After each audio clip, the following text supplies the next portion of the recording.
Hello mga batuta, ito yung update ko sa mga nagtatanong about sa dalawang aso ko na nawala noong July na nung pinalayas kami sa isang landlord na niloko kami. Hindi lang pinahiram ng pera.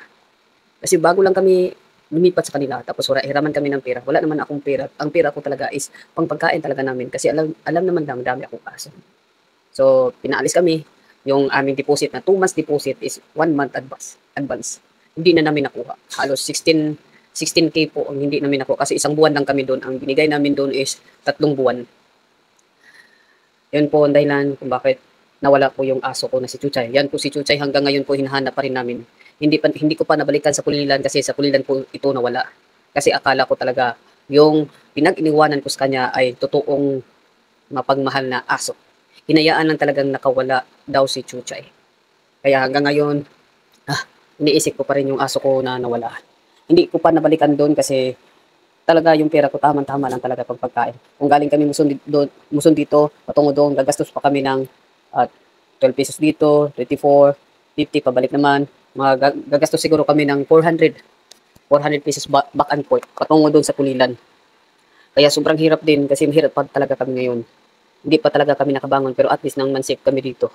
Makakautang kami sa aming landlord ng pagkain namin, pagkain ng mga batuta, ng ulam nila. Yun naman ang importante sa akin. Ngayon lang talaga busy talaga ako kasi nagtatrabaho din ako para makakain yung aking pamilya, yung aking buong pamilya. Kaya sana po ipag-pray niyo po kami kung may nakakita po sa kanila. Yan po si Chuchay. Si Chulo naman i-upload ko lang po i-upload ko po yung video niya para baka makita sa inyo. Wala pa talaga akong pang-reward talaga. Kasi mahirap pa talaga kami ngayon. Bumabangon pa talaga kami. Kasi bago lang kami dito. 3 months lang kami dito. Tapos nung nagpunta kami dito, hindi po gastos ko. Gastos po sa isang follower na sobrang pinapasalamatan ko kay Lord. Dahil nagtiwala sa amin. At sobrang happy ako. Kasi nakalipat kami agad ng bahay kasi naubos talaga ang 23 dogs ko doon na sa Pulilan. Kaya hanggang ngayon sobrang sakit pa rin.